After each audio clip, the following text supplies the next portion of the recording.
miramos una porción de la palabra de Dios. Y esa porción está en el Evangelio según San Mateo, el capítulo número 16 y el versículo número 13. Esa es la porción que vamos a tomar como base y vamos a estudiar un parrafito pequeño de la palabra de Dios que se encuentra allí y que es además muy conocida esta porción. Yo les voy a leer este texto y ustedes pueden verlo ahí también en la pantalla. Al llegar Jesús a la región de Cesarea de Filipo, preguntó a sus discípulos diciendo: ¿quién dicen los hombres que es el Hijo del Hombre? Vamos a dejar hasta ahí y ahora miramos el resto de versículos. Así como están, hermanos, sentados, vamos a inclinar nuestro rostro y vamos a pedirle a Dios que hable a nuestra vida. Que el Señor obre a través de su palabra y que podamos entenderla, deleitarnos en ella y que nos una el Señor aquí en un mismo espíritu a todos nosotros. Bendito Jesús, te damos gracias, amado Salvador, por la oportunidad que nos das de meditar en tu palabra. Esperamos, Señor Jesús, que tú obres a través de ella. Entendemos que la palabra es la espada del Espíritu, Señor, y que puede penetrar hasta lo más profundo de nuestro ser. Glorifícate a través de ella, Jesús. Te lo rogamos, poderoso Dios. Envía tu palabra a nuestra vida, Señor, en esta hora que estamos deseosos todos aquí reunidos de oír tu voz. En el nombre de Jesús. Amén. Amén. Amén. Bueno, hermanos, quiero invitarles a pensar por un rato, por unos minutos, en lo que hemos estado haciendo en esta ya más de media hora, que es hablar de Jesús.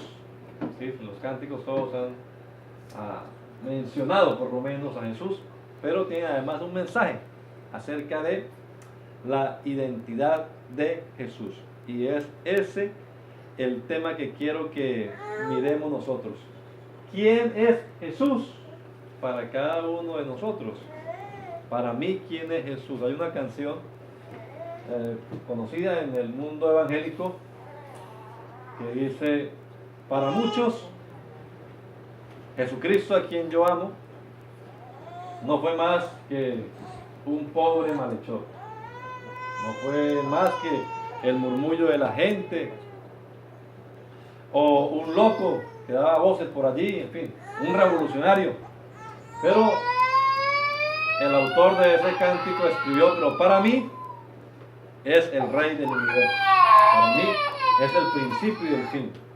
Cristo es todo para mí. ¿Qué significa realmente Jesús para nuestra vida? Es lo que quiero que analicemos personalmente y que tengamos esta reflexión bíblica basada en este acontecimiento que fue histórico, por supuesto, porque los evangelios son relatos históricos. Lo que aconteció en los evangelios, o lo que nos narran los evangelios que aconteció, no son mitos como algunas personas hoy dicen, ¿sí? Pensando en menospreciar, por supuesto, la palabra de Dios, que el papel aguanta todo, que en la Biblia la escribieron muchos hombres que la han cambiado, en fin. Generalmente la gente que dice eso lo dice en su ignorancia porque no se han acercado a las evidencias que encontramos acerca de que la Biblia es realmente la palabra de Dios. Entonces vamos a mirar detenidamente qué aconteció en esta región de Cesarea de Filipo. Aquí tengo una imagen en el mapa, ustedes pueden encontrarlo en los mapas bíblicos, de dónde queda la ciudad, o quedaba pues, porque ya actualmente pues de pronto la gente va mucho a turismo, pero ya no es esa ciudad antigua que se encontraba allá en su esplendor en esos días de Jesús. Esta ciudad Tiene ese nombre porque, bueno, fue una ciudad muy antigua que construyó Herodes el Grande y la construyó en honor al César. Al César. El César en esa época, el emperador romano era Augusto César, quien había puesto a Herodes el Grande allí. Y Herodes entonces le dedicó un templo. Imagínense ustedes, Herodes el Grande, el rey que estaba gobernando cuando nació Jesús, edificó un templo en esa ciudad, pero no a Dios, sino le edificó un templo al César Augusto César. Una ciudad muy importante en la época, muy moderna, la habían diseñado pues al estilo romano y quedaba en un sitio bonito, a orillas de un afluente principal que luego se forma el río Jordán, a las laderas del monte Hermón, que es de donde surgen las aguas que luego se van a formar o van a conformar lo que conocemos como el río Jordán. Uno de los hijos de Herodes el Grande, que se llamó Felipe, también la Biblia lo menciona, Felipe el tetrarca, quedó gobernando esa región después de que murió su padre. Y entonces él también, pues, para congraciarse con los emperadores de la época, pues la adecuó mejor y entonces la ciudad tomó el nombre de Cesarea de Filipo. Y de Filipo le pusieron para distinguirla de otra ciudad que también la Biblia menciona, que se llama Cesarea, que está en la costa, y es la que menciona el libro de Hechos, donde fue Pedro a predicarle en la casa de Cornelio, que vivía en Cesarea. Y también la Biblia menciona de un diácono llamado Felipe, que llegó predicando el Evangelio hasta esa ciudad, en el capítulo 8 del libro de Hechos de los Apóstoles. Esta ciudad, por lo que he dicho hasta ahora, no era una ciudad entonces donde hubiesen judíos fieles, judíos consagrados a su religión, sino más bien era una ciudad de estilo pagano, una ciudad gentil. Eso está al norte de Jerusalén, y los de Jerusalén, que pues allá estaban la élite de la religión, todos los sacerdotes, los fariseos, los saduceos, menospreciaban la gente del norte, que la gente del norte se había mezclado con las gentes. Por eso he dicho Galilea de los gentiles. Galilea de los gentiles. Pero hermanos, es llamativo, es de interés para nosotros que una ciudad de mayoría gentil, donde no había mucha gente con tradición celosa del judaísmo, fuera la que escogió el Señor precisamente para revelar algo de su verdadera identidad. Dios les bendiga. Bienvenidos. Dios los bendiga, hermano. Y además lo hace el Señor cumpliendo también una profecía que estaba en la Biblia y que la leemos en el Evangelio según San Mateo, que dice: tierra de Zabulón, tierra de Neftalí, camino del mar, al otro lado del Jordán, Galilea de los gentiles. El pueblo que habitaba en tinieblas vio gran luz, y los que habitaban en la región de sombra de muerte, luz les resplandeció. Entonces, no fue a las principales sinagogas de Jerusalén, ni al templo de Jerusalén, donde pudo haber ido Jesús a darse a conocer, sino que fue hacia el norte, hacia la región que era menospreciada, una región, como digo, donde habitaba gente que no era muy celosa de la religión, pero fueron ellos que oyeron este mensaje de Jesucristo y esta revelación que acontece en ese lugar. Entonces, en ese lugar fue donde el Señor preguntó a sus discípulos: ¿quién dicen los hombres que es el Hijo del Hombre? Bueno, las personas, por supuesto, habían oído hablar acerca de Jesús, pero lo que no entendían todavía, o lo que no creían, y es la clave pues del Evangelio, es quién es realmente Jesús. Ellos pensaban que era de pronto un impostor, leemos en los evangelios que la misma familia decía, él está loco, no es buen cuidado, está fuera de sí. Entonces, si ellos pensaban de familia, pues qué pensar de las demás personas, ¿no? En más de una oportunidad tomaron piedras para apedrearlo, precisamente porque no creían lo que Jesús les estaba predicando. Pero en las mentes de las personas había muchas inquietudes. Y ellos querían como escuchar de boca de Jesús, de su propia voz, ¿quién es usted realmente? Y así le preguntaron en más de una oportunidad. En el Evangelio según San Juan capítulo 10, los judíos lo rodearon y le dijeron, ¿hasta cuándo nos tendrás en suspenso? Si tú eres el Cristo, dínoslo abiertamente. Jesús le respondió, os lo he dicho y no creéis. Las obras que yo hago en nombre de mi Padre, ellas dan testimonio acerca de mí. Jesucristo no tenía necesidad tanto de discursos acerca de su propia identidad, con que la gente se diera cuenta de lo que él hacía, ¿no? Recuerden cuando Felipe le preguntó en el capítulo 14 del mismo Evangelio de Juan acerca del Padre, muéstranos al Padre. Y entonces Jesús le dice, las obras que yo hago, las obras, los milagros de Jesús, los hechos de Jesús dan testimonio de su verdadera identidad. No era un mortal cualquiera. Jesucristo es Dios manifestado en carne. Entonces ellos le contestaron, le dijeron, bueno, a esa pregunta de quién dicen los hombres, hay muchas respuestas. Pues todavía tenemos nosotros el dicho, cada cabeza es un mundo, ¿no? Lo usamos a veces, o por lo menos lo oímos, cada cabeza es un mundo.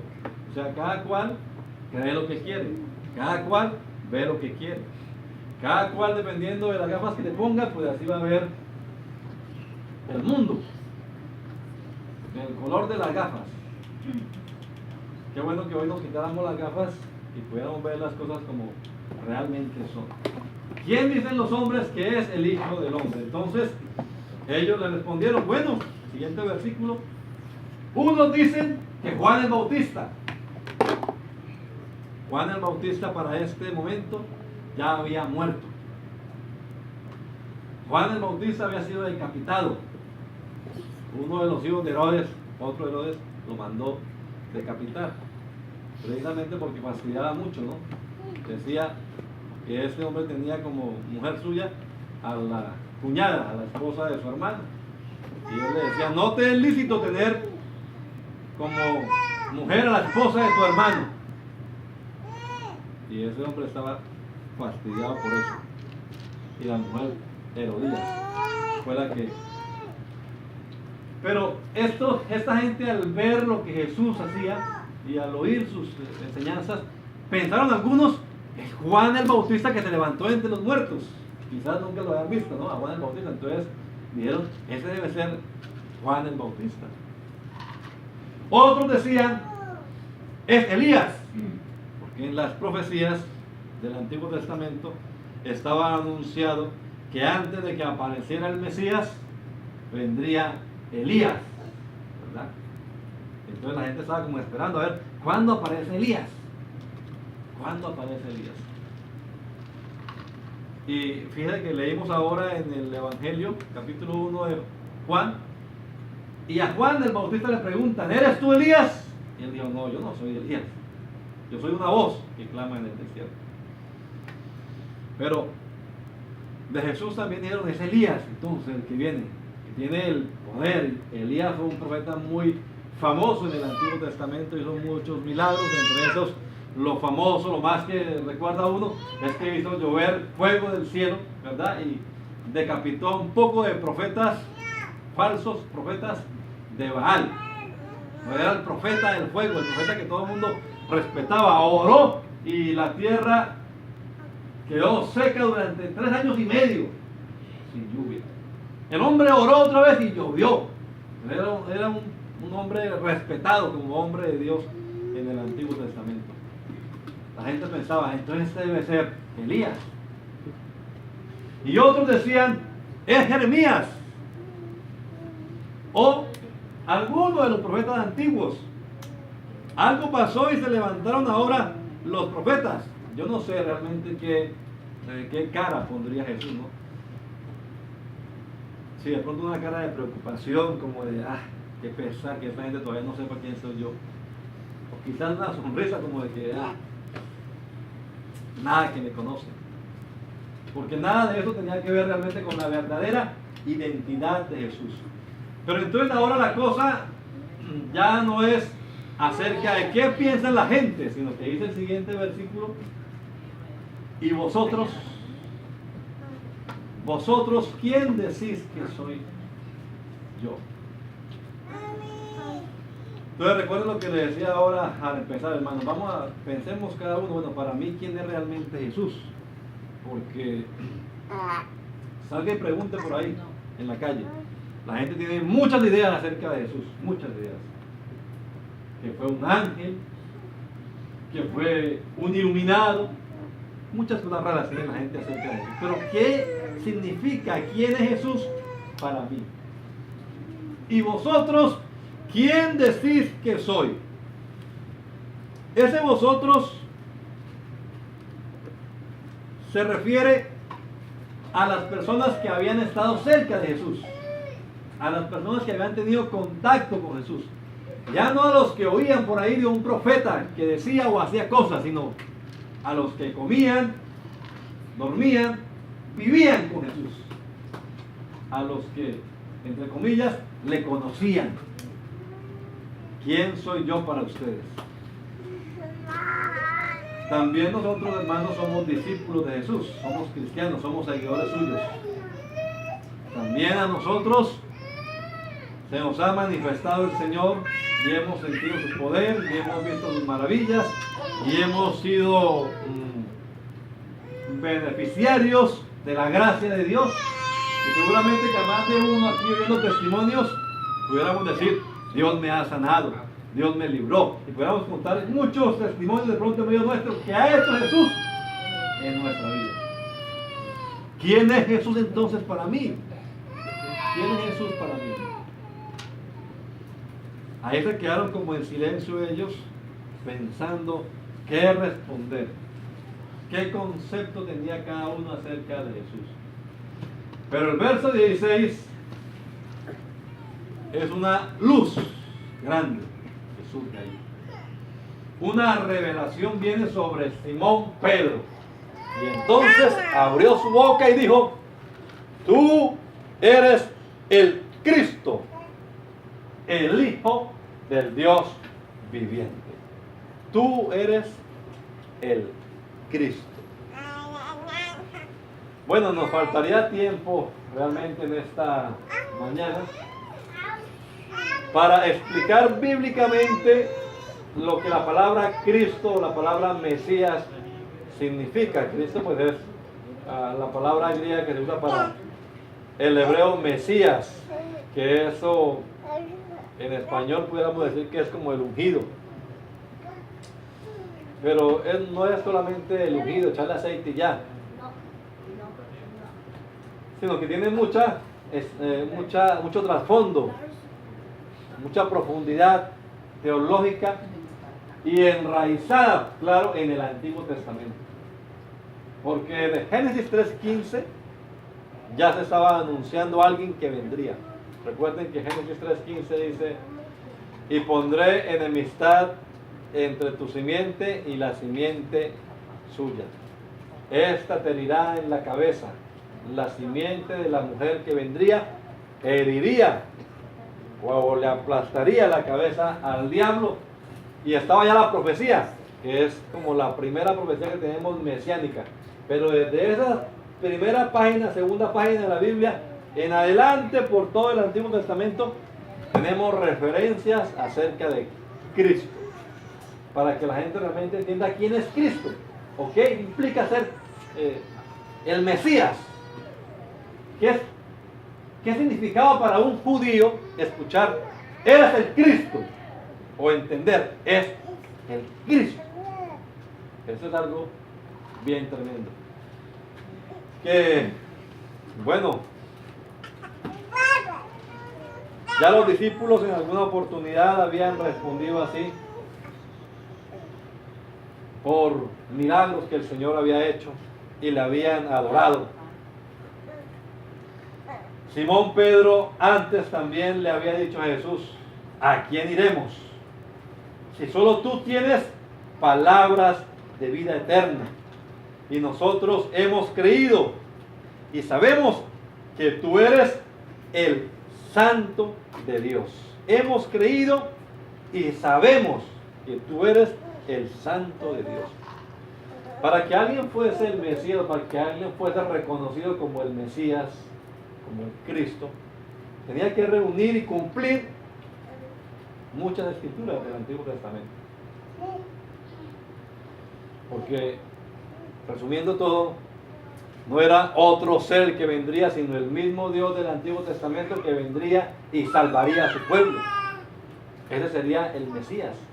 Y habían profecías acerca de un profeta que vendría con poder. Cuando murió Moisés, la gente entendió que el Señor levantaría un profeta como Moisés, un gran profeta de Dios. Profeta como Moisés vendría, y quien no oyera al profeta sería desarraigado del pueblo. Había una profecía, un profeta que vendría, alguien que traería la palabra viva de Dios, porque el profeta era el emisario de Dios. Bueno, Hebreos dice: Dios, habiendo hablado muchas veces y de muchas maneras en otro tiempo a los padres por los profetas, en estos últimos tiempos nos ha hablado por el Hijo. Jesucristo es la palabra de Dios, como leíamos ahora en el primer capítulo de Juan, hecha carne, el verbo hecho carne, la palabra viva, un profeta, pero también decía un sacerdote, alguien que vendría a cumplir, sería el Mesías, cumpliría la función de profeta, de sacerdote y de rey. En el pueblo de Israel era muy difícil, si no imposible, que alguien fuese a la vez profeta, rey y sacerdote, porque para empezar, los reyes vendrían por una línea de un descendiente y los profetas, los sacerdotes venían por otra línea de otro patriarca. Entonces, pues, se hace ilógico que alguien pueda ser a la vez hijo de Judá y heredero al trono, pero también sea hijo de Leví y sea el sumo sacerdote. Eso eran distintas funciones, distintas familias. Así que no puede ser hijo de ambas familias a la vez. Pero Cristo lo reunió no cumpliendo un sacerdocio del orden levítico, sino que en el libro de Génesis y en el libro de los Salmos, y se ratifica en el libro a los Hebreos del Nuevo Testamento, y es el sacerdocio de Melquisedec, un sacerdote perpetuo. Tú eres sacerdote para siempre, no según el orden levítico, sino según el orden de Melquisedec. Y Cristo es sacerdote entonces, y también es rey. Mateo lo presenta así como el rey, el heredero al trono. Decir que Cristo, que Jesús es el Cristo, era decir: tú eres el esperado durante por lo menos 4.000 años. Por lo menos durante 4.000 años hemos estado esperando que venga alguien y nos redima y nos liberte, y por fin ese eres tú. Reúnes todas las profecías, se cumplen en fin. Pero eso no cualquiera lo reconocía, no cualquiera lo entendía. A Jesús, al final de sus días, el sumo sacerdote le preguntó: ¿eres tú el Cristo, el Hijo del Bendito? Y él dijo: yo soy. Y veréis al Hijo del Hombre sentado a la diestra del poder de Dios y viniendo en las nubes del cielo. Pocas horas después, Pilato le preguntó: ¿eres tú el rey de los judíos? Y él dijo: tú lo dices. Y la gente fue testiga de todas esas palabras. Pero realmente lo que marcó como la convicción de los discípulos y los apóstoles fue la resurrección de Cristo. Su resurrección como hecho histórico que fue, como acontecimiento genuino, marcó la verdadera identidad de Cristo el Señor. Jesucristo resucitó de los muertos. Pues leíamos, Él es la vida, Él es la luz. Y habiendo ofrecido como sacerdote un sacrificio por sí mismo, en rescate por la vida de toda la humanidad, ahora resucita triunfante de entre los muertos, cumpliendo muchos textos de las Sagradas Escrituras del Antiguo Testamento. En resumen, Juan capítulo 3, versículo 14 dice: como Moisés levantó la serpiente en el desierto, es nada más uno de muchos ejemplos de los tipos que hay de Cristo en el Antiguo Testamento, la serpiente de bronce, así es necesario que el Hijo del Hombre sea levantado, para que todo aquel que en Él cree no se pierda, sino que tenga vida eterna. Porque de tal manera amó Dios al mundo, que ha dado a su Hijo unigénito, para que todo aquel que en Él cree no se pierda, sino que tenga vida eterna. Porque no envió Dios a su Hijo al mundo para condenar al mundo, sino para que el mundo sea medio de Él. Y la frase además no es nada más el Cristo, también dice el Hijo del Dios viviente. Y con esa frase Pedro está declarando y reconociendo la deidad de Cristo, una relación filial única e irrepetible. El unigénito, leíamos la palabra, Hijo de Dios. Y el Verbo se hizo carne y habitó entre nosotros, lleno de gracia y de verdad, y vimos su gloria, gloria como del unigénito del Padre. Jesucristo es la imagen del Dios invisible. Colosenses 1:15.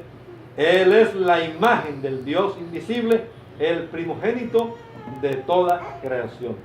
Jesucristo es quien da a conocer a ese Dios invisible. Versículo 18 del capítulo 1 que estábamos leyendo ahora. A Dios nadie lo vio jamás. El unigénito Hijo que está en el seno del Padre, Él le ha dado a conocer. Esa frase, tú eres el Cristo, el Hijo del Dios viviente, es una frase que no cualquier persona la puede pronunciar. Y lo va a ratificar Jesús en el siguiente versículo. Porque el siguiente versículo, Jesús dice: bienaventurado eres, Simón, hijo de Jonás. Palabra bienaventurado, feliz, dichoso tú, Simón. Porque no te lo reveló carne ni sangre, sino mi Padre que está en los cielos. Es decir, esa frase que acaba de pronunciar Pedro acerca de la identidad de Jesús no fue fruto de un raciocinio intelectual nada más. Pero hay una palabra clave aquí. La palabra revelación. No te lo mostró carne ni sangre. Te lo reveló mi Padre que está en los cielos. Una revelación divina. Necesitamos, hermanos, que Dios abra nuestro entendimiento y podamos ver claramente quién es Jesús. Eso es revelación. Pablo el apóstol ora por los hermanos en las epístolas para que Dios dé espíritu de revelación y de sabiduría. Que el Señor ilumine nuestro entendimiento. Mucha gente no cree hoy en día en la revelación. Pero eso está en la Biblia, la doctrina de la revelación. Que Dios alumbre, que Dios muestre, que Dios nos dé a conocer su verdad. Una confesión tan explícita, tan clara y tan profunda, pues solamente ocurre cuando alguien tiene de verdad la revelación del cielo. Pero además dice el Señor: y yo también te digo que tú eres Pedro, y sobre esta roca edificaré mi iglesia, y las puertas del Hades no la dominarán. Y estamos entonces en este pasaje frente a una de las complicaciones teológicas más grandes que ha tenido la historia. Porque hay por lo menos tres explicaciones acerca de esta frase. Sobre esta roca. Y la pregunta es, ¿cuál roca? Sobre esta roca edificaré mi iglesia, pero ¿cuál roca? Entonces, la primera de esas interpretaciones históricas es que la roca era Pedro. La palabra Pedro significa piedra. Entonces, el Señor edificaría sobre Pedro la iglesia. No hay ningún versículo que respalde esa postura.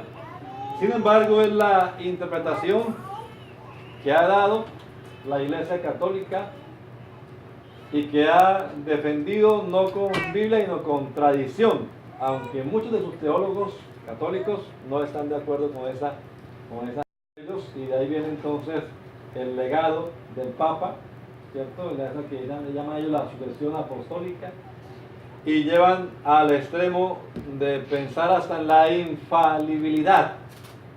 El Papa no se puede equivocar, porque tiene algo especial, según ellos, con esta interpretación de que la roca es Pedro, sobre esta roca. La otra interpretación es que la roca sería la confesión que acaba de decir Pedro. La frase, tú eres el Cristo, el Hijo del Dios viviente. Sobre esa confesión edificaría Jesús su iglesia. Y muchas personas hacen énfasis entonces en la confesión de fe. Y quizás ustedes hayan oído esas palabras, la confesión de fe. Basados en versículos como por ejemplo que Felipe, cuando iba a bautizar al eunuco, le preguntó: si crees de todo corazón, bien puedes. Y el eunuco respondió: creo que Jesucristo es el Hijo de Dios. Lo confesó y lo bautizó.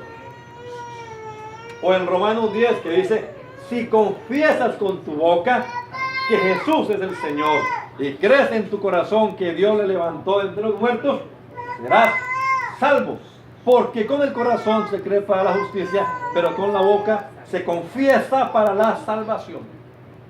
O también 1 Corintios 12:3. Os hago saber, hermanos, que nadie que hable por el Espíritu de Dios dice de Jesús sea anatema. Y tampoco nadie puede exclamar: Jesucristo es el Señor, si no es por el Espíritu Santo. Y el otro versículo es 1 Juan 4:15.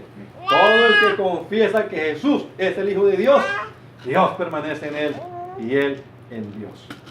Y estas personas que creen de esta manera que la roca es la confesión que acaba de decir Pedro, entonces hace mucho énfasis que la gente diga, que la gente pronuncie eso, diga: Jesucristo es mi Señor, confiéselo y ya, que las palabras tienen poder. Y hay toda una filosofía que hace casi de esas frases unas palabras mágicas, que con solo el sonido que producen estas palabras al pronunciarlas, algo ocurre en mi vida, algo sobrenatural acontece. Casi que es como un hocus pocus. Pero creo, hermano, que la verdad es un poco más profunda que pronunciar unas palabras que a veces la gente dice sin estar convencida de su verdadero significado. Para que estas palabras realmente puedan tener poder en nuestra vida, deben ser fruto de una convicción interna. Y esa convicción interna no acontece sin un conocimiento real y genuino de la verdadera identidad de Jesucristo. Y con esto llegamos a la tercera forma de interpretar esta roca, sobre esta roca. Y esa forma es que la roca no a Pedro y no a las palabras solamente pronunciadas, sino a quien es realmente Cristo, a Cristo mismo. Y ahí tenemos algunos versículos que dan respaldo a esta interpretación.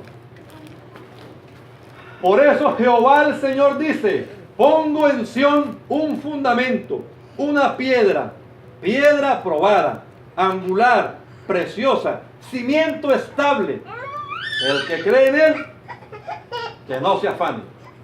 Isaías 28, 16. Está hablando entonces de una piedra preciosa, probada, de un fundamento y de un cimiento estable. Que claro, habla acerca del Mesías. Una profecía de Isaías.